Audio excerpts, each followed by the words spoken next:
He's coming up.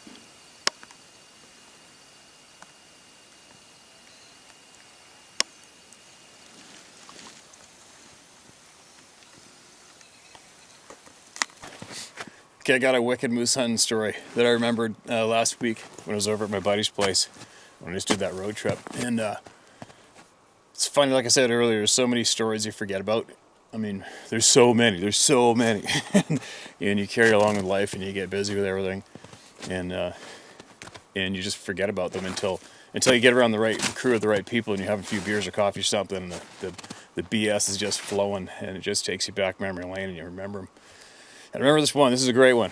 This is about a guy. His name was Stet Edmonds, and he was a wildlife biologist from the U.S. and he lived in Taos.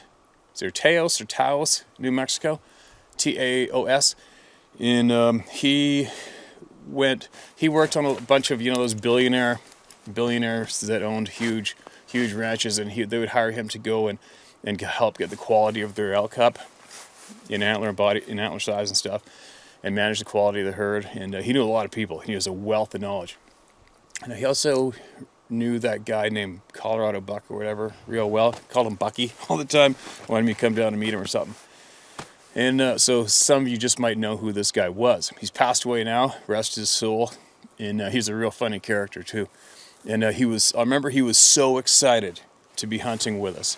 He was so excited because at that time, that outfit, it's like a 3-year waiting list to come with us. It was a very renowned, unbelievably high quality place in the northeastern Rockies of British Columbia. So his life, this is his last hunt. And this is his second time he'd been hunting up there in BC. And the first time was years ago. And his knowledge changed my hunting. Absolutely. The knowledge that he passed on to me during those 14 days or 10 days or whatever it was. And it was very invaluable. He's a very funny guy, and we threw a lot of shit at each other, him and his partner. Pretty comical times. It was good times. But he wanted the great moose. He called it the great moose. He wanted a big bull moose. And I love it when somebody wants... Actually, I love it when somebody wants a huge anything, because I like... Myself, it doesn't matter the species, I like to go and get the oldest, most mature, past his prime animal we can find that's already, spread his genes around, lived his life, and he's good to go to come home, sustain us, and create those memories as well. But anyway, moving along. So before Stet's hunt, I had a bow hunter, and his name was Butch. I forget his last name. A lot of people out there will know these guys from California. It was Butch and Dave Kolkoff. And this Dave Kolkoff guy, he was a funny guy. Those are other stories I can share for later. They were both bow hunters. And I had this monster, big record bull on ice, so to speak, because a few hunts before that, I'd seen this big bull with a bunch of cows in this basin. It's about a 2.5-hour horseback ride from camp. And he's up in these mountains, up in this sporadic, burn, spruce, and buckbrush holes in this big hidden basin surrounded by mountain peaks, and it's just a classic wicked place to see and hunt game. And the man that I had in there when I spotted this bull the first time, he didn't have a moose tag, but I took note of that huge bull that was in there, because hopefully he should be somewhere around there throughout the fall, and I might get a hunter and get a crack at him later on. So later on, sure enough, we had those 2 bow hunters coming to camp, and I had the guy named Butch, and right away I'm thinking, okay, let's go get this moose, right? So we tried for a couple other spots a little closer first, I think, or later. I don't know, I forget. Whatever, because we had some other mishaps I can share another time with that hunt with a big bull. Anyway, so we went up into this basin and hunted it properly. Sat there, glass. Called. Didn't see a thing, and I just knew this bull's. There's no way this bull isn't in here. There's no way he's not in here. He had way too many cows. He's way too big, and I know he can hear me right now. And what I do is, especially when you're mountain hunting, if they're not going to be receptive to calling, they're not going to call back, and they're not going to be really moving, start climbing. You just get up as high as you can, because I'll tell you what, you got those moose with those great big massive paddles. They can't hide them from you. If you can get up, if you got the right hills around you, you go and climb and do whatever it takes to get up there. If you got to ride your horse all the way around this way for an additional hour and a half or whatever, and then hike up, you do it, right? Because that's how you do it. That's how you get it done. So I was spying this big, huge, tall peak, and I told Butchie, I go, okay, man, we're gonna go right up there and hike up the top of that thing, and we're gonna look down on this whole area and find him. So we rode all the way up. There's hell getting up there. Tied up, hiked all the way to the top of this peak, and just peeked over and started looking straight down, glassing over the place. And it's amazing how much game and things you see when you do that. It's pretty interesting. It's kind of cool. It's fun. And I'm up there. I'm looking. And it didn't take me probably 10 minutes. Bam, there he is. And he'd gone up out of that basin, over the top of this sharp pass, and then he dropped back down to another basin, which that basin drained out into our main river, but the mouth of that drain was miles farther downriver from where our main camp was upriver. And I didn't care, because if we did manage to harvest them in the basin, we'd just harvest them, and then I'd butcher them all up, get them ready to pack out, and then I'd go get the wrangle the next day in a chainsaw, and I would ride all the way down there and cut my way into that drain, pack them up, and ride out. No issue. I don't care. We'll do it. Let's just get them. So then we're all excited. He's just laying there. So we rode all the way back down. It took us a couple more hours to get all the way back. And then we hiked all the way up to that pass on foot and got up to the lip. And we're looking down there, dead silent. I'm looking. I took this one big old cottonwood as my marker to where he was. And I'm calling. It's just very, very gingerly, just a little bit of calls, a little bit of cow call, a little bit of subtle bull calling, because he's in there with cows. And you want to kind of sucker him to get up and come and kick your ass. But I know he had also been with a pile of cows in there for some time now, and I've watched them before. All those bulls do is fight off bulls all day long every day. So he's probably getting a little worn out. He probably got pushed up and over the height of land, and he's trying to hide out in there and not get any fights anymore. So he's not responding. And I'm looking down there, I just can't spot. I'm like, he's got to be right there, right by that root ball. And I kept looking by this damn root ball, close to the base of that big cottonwood, using my marker, and I couldn't figure out where he was. And finally, I'm looking at my binoculars, and the root ball moved, and it was his frickin' massive brow tines I was looking at, thinking it was a root ball on edge. So now it's game on, and still I couldn't get him. Now I can see him. I can see his reactions to my calling. It's not doing anything. And Butch couldn't get down there. There's no way he could have snuck down there. We were in a wall of buckbrush between us and all around him, and there's no way he could have stalked in on him with his recurve. So I was trying to talk. I go, just use my rifle and dummy this thing, man. The thing is freaking huge. It's huge. Just dump him. And he's like, no, why would I do that? I'm like, okay. So we carried on, and we went back in there and tried again a couple times. Couldn't find him. Didn't happen. Nothing's calling. And we carried on with that hunt and we finished off that hunt in some other areas. So moving along. My main story is about this particular moose. So my next hunt, now I know I got a guy with a rifle coming, and I just hope that he can hike. Because, a lot of times we'll get guys, some seniors that are busted up, they can't hardly move or anything, and it's all you can do just to get them to where some game is, let alone riding them for 2.5 hours down the valley, mountain riding them up another hour, and then make them climb to the top of a mountain and into the next basin. And I'm just hoping I'm going to get a guy that's physically capable, because I wanted that moose bad. I wanted that moose real bad. So here's Stet. And Stet, his knees were killing him. He wasn't so good much of a hiker anymore. And he really loved his Glenfiddich and his cigars. It was funny because he was just such a good guy, a comedian, and he goes, this is my signature, my cigar. Always had a cigar on the go. And we were bugging the shit out of him. He'd never go have a shower on shower day. He never brushed his teeth. And I just torment the living crap out of him all the time, back and forth. But it was all friendly, good, fun banter. Like I remember this specifically one time in the cabin. It's pitch black in this one room cabin I share with the hunters, and you can't hear a thing in there. Everybody's breathing. And all of a sudden it's pitch black. I'm wide awake yet. And all of a sudden I hear the sound of a bottle on wood, duk, duk, duk, duk. And I hear the cap going off the cap of the bottle of Glenfiddich, and I hear this. And then he puts it back, and then I just out of the quiet dark side go, you loser. And then he go F yourself. And that was pretty funny. So I took Stet to a few different spots, hoping I might find him a monster moose, and I wasn't finding one. And finally I said to him, I go, look, I know where there's a huge bull, but it's gonna be hard on you to get you to him, and it's not gonna be that easy. And I was kind of saving him, hoping I'm able to pull this off, because obviously if I took you to this place, it would beat the living crap out of you, really, really bad, and then it might ruin the rest of your days of your hunt, especially if it doesn't work out, and it's a bit of a risk. And so for all you know, when you're guiding, that is a risk factor that a good guide should think about, is your physical capabilities of your hunter and exactly what you're going to do to him in the first few days of his hunt, especially if it's 2 weeks long. You don't want to ruin their time and physically annihilate them, the first couple days to the point where he can't hike anymore, he doesn't want to. And you just don't want to do that. So, Stet's game. He's been out a handful of times. We've been out into a few different places so far. We haven't seen the great moose that he called, and wanted so badly.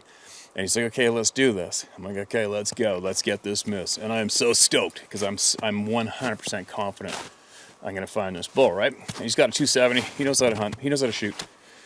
So here's the funny part. So the whole time I'm stressing about this long 2.5 hour ride downriver, and then another hour and a bit riding up into this huge basin, and then sitting and glassing and hunting all day long, and then riding him all the way back. It's hard on him. It's not a fun place to go for a day hunt way down there.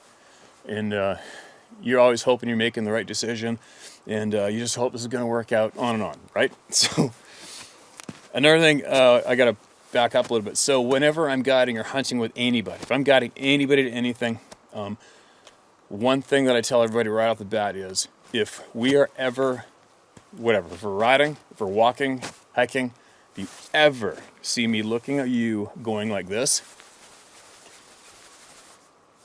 the only thing that means and will ever mean is get over here as fast as you can and shoot this. That's what that means. And I ingrain that in them, because you wouldn't believe how many times I've done that. And it's every second counts, because what it means is, here's something standing there looking at me. It's what we're after, and you got to get over here and shoot it quick. Hurry. And because you wouldn't believe how many times I've done that, and guys just look at me. Oh, what? You see something? And they don't come running over. And the time they were trying to talk to me was the time they needed to get to me to shoot it, and then it's gone. I know this from experience. So if I ever go like this, run. Run to me as fast as you can and shoot this monster, whatever it is I'm looking at. So we're riding down I call it the highway trail, because it's our main trail in and out of camp. And it's the main trail we take when we ride the highway at the end of the fall, or sometimes between hunt changes when the bush plane can't get them in. And we're riding down the trail, and I'm fully concerned and stressed about what I'm doing to poor Stet today. Like, I'm basically going to physically destroy him today. So you can imagine I'm stressing out, thinking, oh man, please let this moose be there. Please let this thing be there. I mean, I've been aware of this bull now for over 3 weeks. That's a long time for a hammer bull moose to stay anywhere in one spot that long. Those things are typically nomads. They'll come in, they cruise nonstop, and they just set up and dump their antlers late season wherever they finish rutting. I rarely see the same moose each year. Very, very rarely. I think maybe once I did. But anyway, so the stress of these things moving on is huge, right? I mean, those huge bulls, they don't typically hold all those cows for very long, because all those cows, all that scent, all that action, is just attracting more bulls. Attracting more bulls nonstop. Other nomadic bulls that are nonstop on tour, and they all try the big bull. Doesn't matter what time of day or night, they all try him. He's got to fight every single day and try to keep himself surrounded by all his cows. So the chances of this guy not being there are pretty high too, right? So we just start riding down the trail, and I come around the corner, and all of a sudden, here's this great big hammer record book moose standing right there in the middle of the trail with one cow looking at me at about, 40 yards. And it's a real tight draw. Like, the creek itself is only, 15 yards across. It's only that deep, and then the mountains go straight up on either side of this particular pass through, right? I'm like, holy shit. And the moose busts across the creek, and he starts running up the side of the mountain in that stunted spruce. I turn around, and I'm going like this. So if you guys are I turn around on my horse. I'm like, get over here. And here's Stet's like this. He's on his horse with a cigar. I'll never forget the look. So I looked back and all I saw was this. And he goes like this, right? I'm already off my horse. I'm like, get over here. And he's like, huh? So he gets off his horse, basically lets go, he pulls his rifle out of his scabbard, and he's running towards me going like this. And he's not even looking at his feet, hits a log, boom. Down he goes, does a face plant in the trail, right? I'm like, oh my God. Then the moose goes trotting up a little farther again, and I'm calling at the moose. And he stops. And all you can see is his hump and his shoulder and a bit of his hind quarter on an angle like this, angle like that, as he's standing there. And his head and all of his gears behind two trees. So Stet comes up and I'm going, and I can still say, I go, shoot that moose behind the shoulder, hurry, shoot that moose right there, just shoot it. And he's looking at me, are you sure? Are you sure? Shoot that moose, shoot it. Because like I tell everybody, with any species of deer, moose, or bear, or anything, when it's an absolute hammer monster, or as a lot of hunters are familiar with, if it's a Boone and Crockett class animal, it registers in your head in about a quarter of a second. It's, if you ever have to look at a game animal, wonder if it's a monster, wonder if it's kind of big, it's not. It just isn't. Because when you see a true hammer Goliath of anything, you know the second you glance at it, it's like, oh my goodness, that's the reaction. And that's what this moose was. And I didn't really get a chance to look at him. I saw his huge 3-3 brow tines on him. And then he bolted up the hill. So, I mean, he only had to take 2 steps, and he was gone forever. Gone. And Stet comes up, boom, pulls the trigger, drilled it. And then the moose, he didn't even know what he shot. Kind of sad, but whatever. So he shoots the moose, and the thing starts falling down the steep slope in the spruce. You can see by the treetops, the spruce tops, bang, bang, bang, bang, bang, bang, bang, bang. You know, you can see the treetops getting mowed over all the way down as it's tumbling down the slope. And then it finally stops. And I'm like, yes! Yes! And I'm high-fiving him, and he's like, are you sure it's a legal one? I'm like, are you sure it's a big one? I'm like, dude, you just shot a frickin' monster. You just shot a monster. So, now there's the crazy part. So, his horse kind of took off a little bit. I had to go run back there and catch his horse, and then I got the horses all tied up. And we went hiking up into the woods, hiking up the slope there, and if it wasn't the bull that I'd been obsessing of for almost a month, and it was the bull that we were about to go absolutely annihilate poor Stet down the valley and up into the big basin and up and climb up and over and hopefully get him out of there. And if we shot him in there, I'd have to get the Wrangler the next day and ride all the way down the river all day long, ride up, cut your way in, get him, and stay overnight and get him out. You know, it was fixing to be one hell of an episode. And it was the exact bull that I was after, laying there dead at our feet, and it was 15 minutes from the cabin. Oh my God, that was awesome. You know, hopefully, I don't know, maybe the story won't sound that great. Maybe it will, maybe it won't. But when I look back and remember that experience, it was crazy. For me, it was crazy because at the time I was so passionate about it. I still am, but I wanted that particular moose so bad and tried for him for so long. And everything was just against it working out. And now I got this guy who could barely hike anymore, and his knees killed him, and riding kind of hurt him a lot. And I was about to roll the dice and basically annihilate the rest of his hunt today, physically. And there was a gift from God right there. He delivered that bull right into her lap and into Stet's living room, and it was just a very, very happy day for him and everybody involved. It was pretty cool. And he sent me photographs later on of the moose, and he actually wrote a story for it. I don't remember what magazine he put it in. I do have the 2 pages, though. I had them photocopied and emailed to me years ago, and I still have them. And poor Stet passed away now, but it was definitely an honor to hunt with him, and I learned so much from him. I'll share it later. Another story possibly, but yeah. That was one hell of a experience and one hell of a memory and a hunt for me and for Stet as well. That was awesome. Obviously, I'm still laughing about it now. I'm still giggling about it like a Boy Scout, and how it all worked out. But there you go. There is another hunt story for you.